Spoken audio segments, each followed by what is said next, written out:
Assalamu алейкум, урматтуу кыргызстандыктар.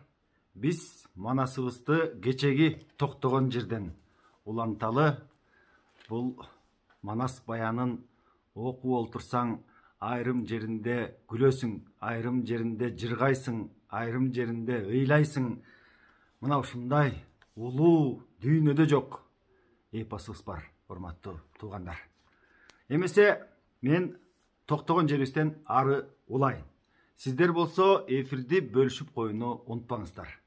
Сиздердин ушул эфирди бөлүшкөнүңүздөр биздин көрсөтүүбүздү көпчүлүккө таркатышып койгонуңуздар болуп эсептелет экенин мен айтпасам да жакшы билесиздер. Анда улайлы.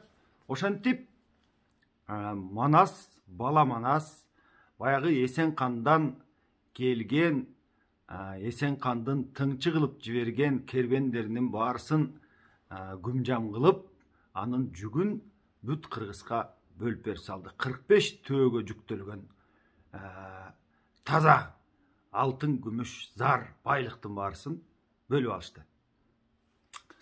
Ал андай болуп туруп турсун, эми сөздү башка жагынан баштайлы.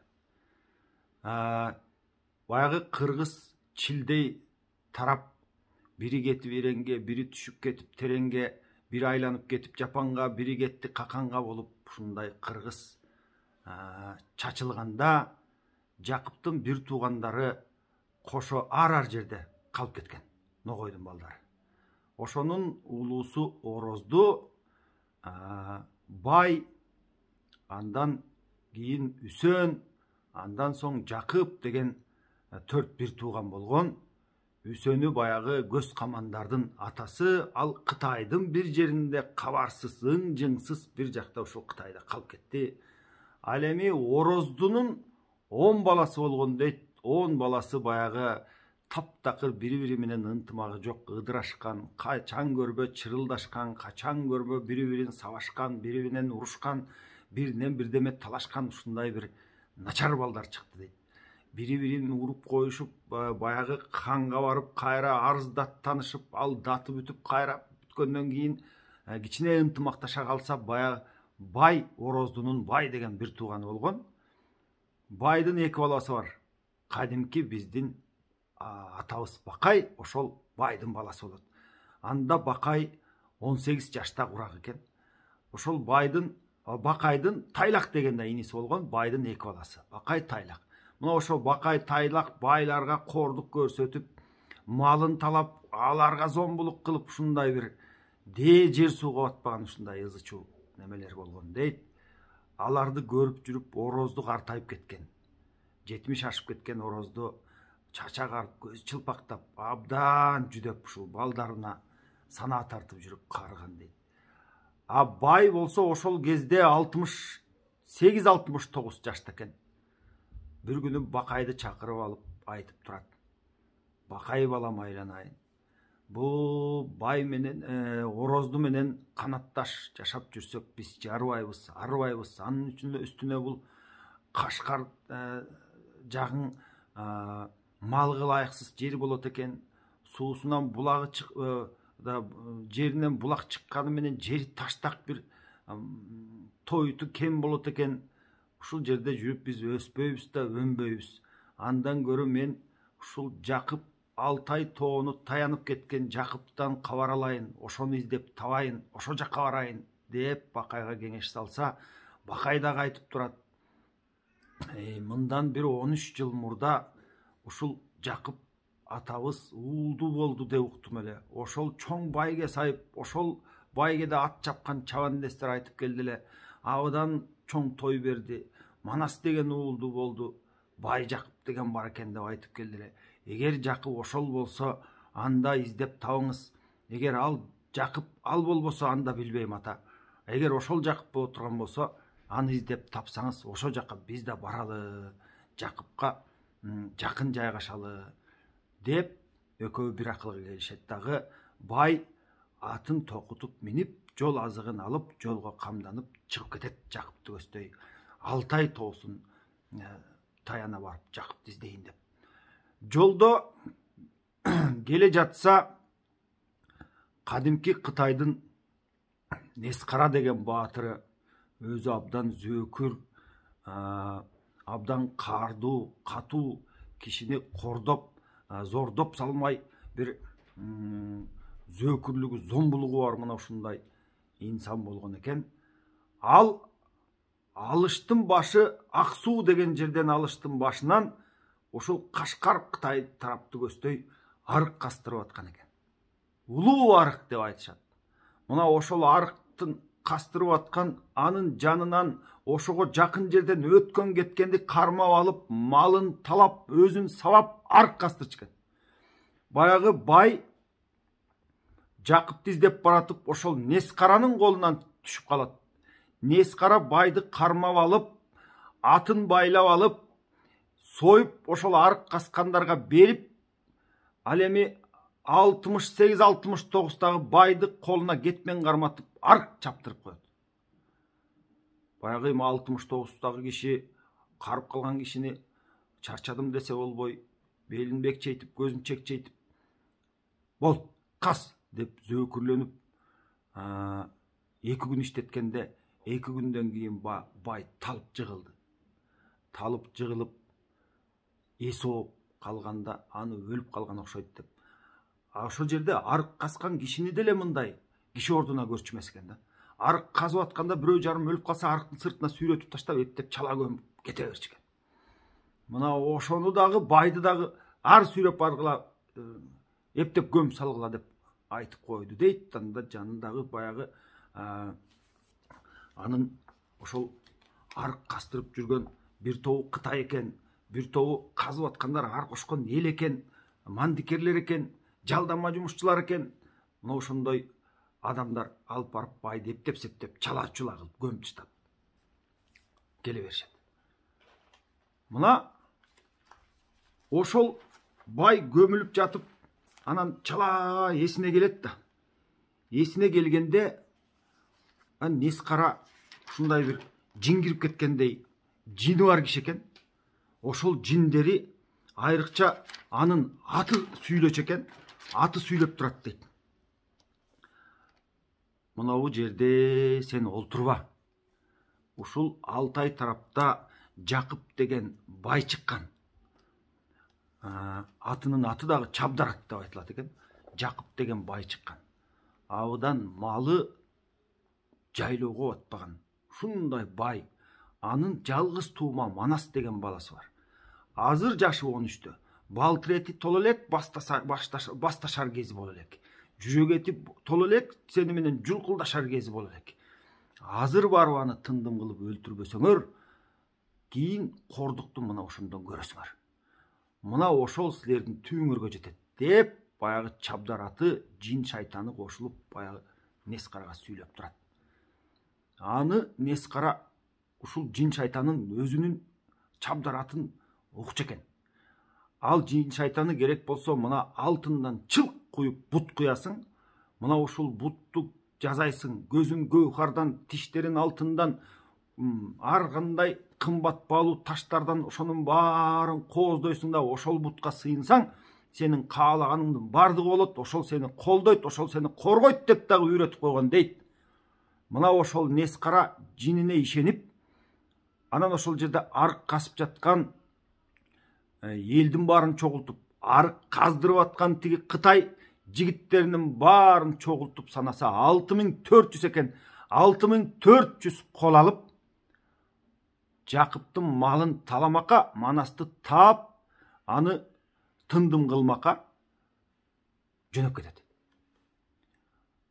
Анын кеткенинден кийин баягы бай эптеп топурактан суурулуп чыгып, ошол жерде калып калган качыр-кучур бирдемелерден кармап алып минип кетейин десе, ал жерде баягы жоого жарабаган картаң-куртаң, анан жаш балдардын баарысы тетигил биздин качырды уурдап кетип аткан ким деп, эми бай үйүн көздөй жөнөйт да. Эми бул жактан баягы Нескаранын колуна түшсө, атынан айрылса, эми Жакыптан үмүт үзүлүп кой, үйүмө барайын, бакайым менен тайлагыма жетейин деп жөнөп калса, ошол жак жолун тороп, баягы кармап алмакка, качырды кайра алмакка, калайманды салмакка тигилер байга уруш салышат, ептеп септеп алардан качып үйүн эмес ошол баягы нес кара кеткен жакты көздөй колдун артынан качырды минип опоң сопоң ээрчип кетти. Ошентип ал келе жатат. Эми бери жакка келели. Ошо жерде Жакып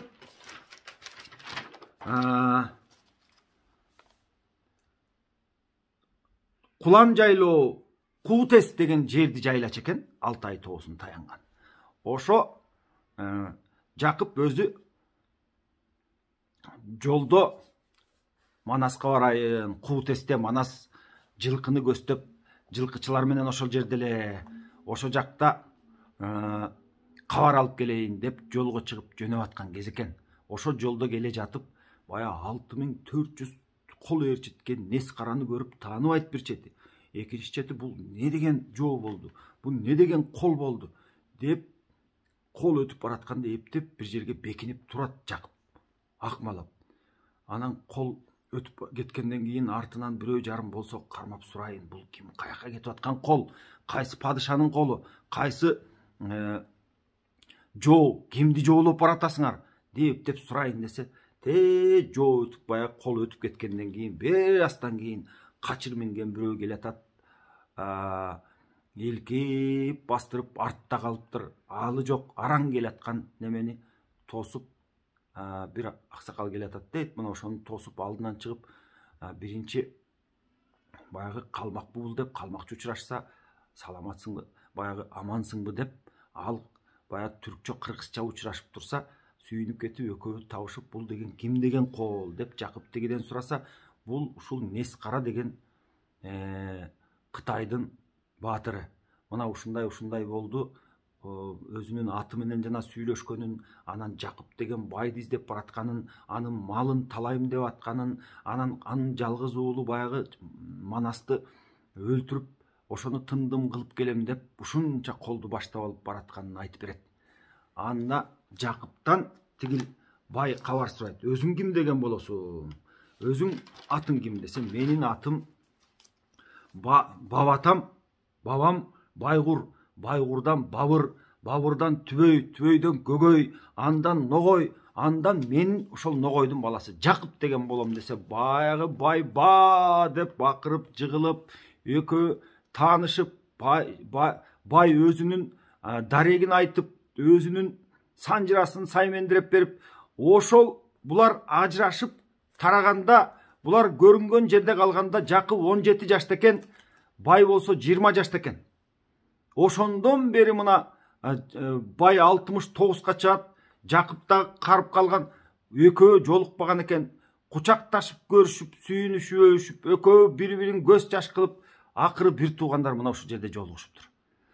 Жолугуп, жай сурашып бүткөндөн кийин, кой эми, муну эртелеп баралы, Манаска кабар салалы, түрк менен казак бүт тууган урук, ушул жердеги калча кимиси болсо да канатташ жашаган элдин баарына айталы, нарагынан Маңгулга айталы, берагынан дагы Ошпурга кабар берели, тетиги Мажикке кабар берели деп, ошентип элдин баарын дүрбөтүп, элдин баарын чакырып, баягы Манаска кабар берип, түрктөн Күнөс деген балбан келди дейт, баланча миң кол ээрчитип, андан казактан Камбар уулу Айдаркан келди дейт, баягы Ер Көкчө деген баласын ээрчитип жыйналып атышат, Жакыпка жардам бергени, тетиги эсен, тетиги Нес карага каршы турганы.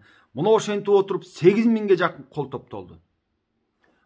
Ал учурда тиги Нес кара баягы Жакыптар жашаган жерди Кулан жайлоо дегенди билбей адашып, андан бери жагында жашаган Маңгул Жайсаң деген кишинин 10.000 жылкылуу Жайсаң деген киши бар экен, ошонун айылы бар экен, ошонун жергеси бар экен. Ошолорго тийип 10.000 жылкысын талап, өзүн тоноп, Жайсаңды Жакып болуш керек бул деп, өзүнүн баягы арыкчылардын башчысы болуп, эми кол башчы кылып алган Басаң кулду жөнөтүп Жайсаңды кармап кел бери. Ушул Жакып эле болуш керек, бизди Жайсаңмын деп алдап атат деп Жайсаңга баягы Жайсаңды кармап келүүгө жөнөтөт. Жайсаң Басаңкул менен сүйлөшүп турат дейт. Эй, мен деген Жакып эмесмин, силер кимди талап атасыңар, кимди тоноп атасыңар, ушинтип эле тоноп кетсеңер болобу, бизди сыздатпагыла, жөн эле бир ал Жакып деген башка, Манас деген башка да, мен болсом Маңгул болом, атым Жайсаң болот десе да, баягылар кууланып болбостон Жайсаңды чакырып турат дейт. Жайсаң дагы баягы далайды көргөн адам экен, бу да жакындатпай аларды, жанына барбай. Ошентип Жайсаңдын айылын тоноп 130-15тен жаш өйдө 130 кызын кулдукка алып, жаш келинден 200-тү байлап, үйүн тоноп, айылын тоноп, байлыгын тоноп, малын тоноп, коюн тоноп, жылкысын бүт уюнан бери айдатып, баягы 6400 аскер жыргап, түнү менен ал жерде конуп, уйларын союп, малын союп, майрамдап, мына ошондой сайрандап, анан эртеси күнү бүт баарысын айдап жолго чыкканда, алдынан Манас тосуп, Каражой деген талаада Манас ак куласын, мына ушу жерде Манас Сагынбай атабыздын варианты боюнча мына ушу жерде ушул согушкан, Нес кара менен согушкан жерге ак кула минип келди. Ак куласын минип Каражой деген жерден тосуп, бүт аскерлерин тизип, анан ошол Кытайдын Нес каранын колунан Даң-Даң деген балбаны жекеге деп бакырып чыгып, ал жекеге деп чыкканда баягы түрктүн баатыры Күнөс жекеге чыгып, бирок Даң-Даңдан жеңилип, ал ошо жерде мүрт кетти, ошо жерде өлдү дейт. Ошол Күнөс өлгөн жер Күнөс аталып, ошо Күнөс өлгөн жер аталып калды кийин деп айтат. Ал Күнөстү өлтүргөндөн кийин Даң-Даң таптакыр дардаңдап, мына Даң-Даң деген мен элем, мен кимиңерден кем элем деп баягы жекеге деп бакырып болбой калды дейт. Ага баягы Камбардын уулу Айдаркан чыкканча болбой, анын баласы Көкчө мен чыгам деп Айдаркан деп бакырып журкунуп жөнөп калганда, Айдаркан аны Көкчөнү араң токтотуп, ой сен бал киретиң толо элек айланайын, басташчу кезиң боло элек, мен өзүм чыгам деп, Айдаркан чыгып баягы Даң-Даңды тал кекиртекке сайып, мойын омурткасын талкалап өлтүрдү дейт. Анан ал Даң-Даң өлгөндөн кийин Көдөң деген баатыры чыгып Айдарканды кубалап калды. Айдаркан качкан бойдон аскердин арасына кирди. Аны Көдөңдүн астынан Манас ат коюп чыга калып, Манас деп Манаста ураган чакырып, Жакып деп Жакыпта ураган чакырып, ак куласын алкынтып, баягы Көдөңдү барып найзасы менен бир сайып өлтүрдү дейт. Анын артынан Ыраңшоо деген баатыры чыгып Манасты качырганда, Манас аны да жайлады дейт, найза менен сайып. Анын артынан Шаңмусар деген баатыры чыгып, баягы жаа тартып алыстан Манасты аткылап, Манас болсо ал жаасын антип минтип тарткыча, антип минтип огу жеткиче барып башын шыла чапты дейт. Мына ушинтип Манас эрдигин ошол жерде көрсөтүп, мына ошолордун бардыгын өлтүргөндөн кийин баян Нес караны көздөй кубалап жөнөгөндө, Нес кара тетиги балбандарынын, баатырларынын өлгөнүн көрүп, Манастан коркуп, өзүнүн 6400 колун 6 аралай, баягы 6 айланып качып, 7000ге жакын кол болсо эми 7 аралай качып, баягы Манастан качып жүрөт дейт. Манас ошондо ошого да карабастан Айдалынын тушу деп өлөр жели ушу деп туруп артынан найза сайып, баягы Нес каранын арткы омурткасын талкалай сайып, бел омурткасын талкалай сайып, дагы найза менен салып, эми жете берерде баягы ак кула жаштык кылып, анын тиги Нес каранын аты күлүктүк кылып, күчтүүлүк кылып, ал алып качып,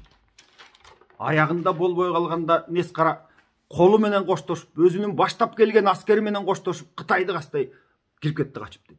Артынан баягы Манас кууганда Жакып араң жетип, Манас эле Манас токто айнанайын, тигил алдыңдагы ак кула жаш, өзүң болсо 13 жаштасың, балам токто деп араң кармап калып, Нес каранын баягы Нес карадан калган кол Манаска багынып берип, анан баягы Жайсаң Моңгол уруусунан Моңгулдун Жайсаңы талаткан, тонотконунун баарын кайра Жайсаңга кайтарып берип, Жайсаң болсо ошондо айтып коет дейт. Эми мына бүткүл нерсенин баарысын алып бердиң мага. Эми колуңа тийгенин алгыла, ыраазы болгонуңарча алгыла, мына жылкымдан алгыла, мына мүлкүмдөн алгыла десе, манас ошол жерде бүлүнгөндөн бүлдүрүк албай, баарысын бул жерде сен чыгым болдуң, сен бүлдүндүң, биз мындан алганда байып кетмек белек деп баардыгын кайра жайсаңга кайтарып берип, анан мына ошентип турат.